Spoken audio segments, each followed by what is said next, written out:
कक्षा 3 विषय हिंदी कविता का आज का हमारा विषय है बढ़े चलो।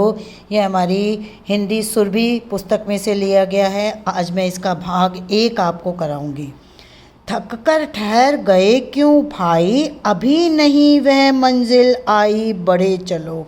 कवि कहते हैं कि हमें थक कर कभी भी रुकना नहीं चाहिए, हमें अपनी मंजिल की तरफ लगातार बढ़ते जाना चाहिए।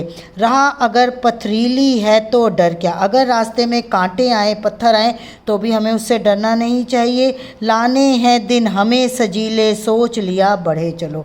कवि हमें हिम्मत बढ़ाते हुए कहते हैं कि हमें लगातार जो हमने अपने जीवन में सोचा समझा है और जो हमें करना है उसकी तरफ हमें लगातार बढ़ते रहना चाहिए। साथी पीछे छूट गए तो बढ़े चलो। अगर हम अपने मित्रों के साथ और लोगों के साथ अगर हम इस राह पर चल रहे हैं, अगर वो हमसे छूट जाते हैं तब भी हमें लगातार आगे बढ़ते रहना चाहिए।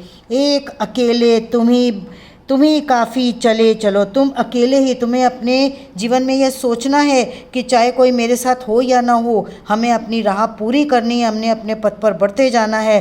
तो हम चाहे आप अकेले ही हो पर हमें आगे बढ़ते चले जाना चाहिए। कांटे अगर बिछे यहाँ तो फूल मिलेंगे आगे। अगर रास्ते में हमें कितनी भी कठिनाई आए, हमें उसको त्याग कर छोड़ कर आगे बढ़ते जाना चाहिए, क्योंकि आगे आने वाले समय में यही कठिनाई जो है हमें सफलता देगी और हमें रास्ते में हमें अच्छाई मिलेगी।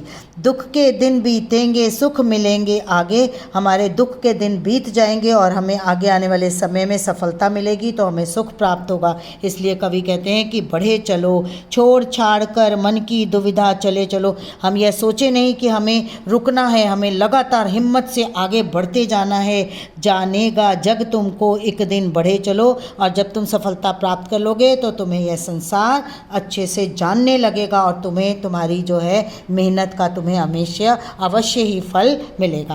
प्रस्तुत कविता में आगे हमें बढ़ने की प्रेरणा दी गई है। रास्ते में आई कठिनाइयों से घबराकर रुकना नहीं चाहिए। ठीक है बच्चे, अब आप इस कविता को सब बच्चे कंठस्थ करेंगे, याद करेंगे। धन्यवाद बच्चा।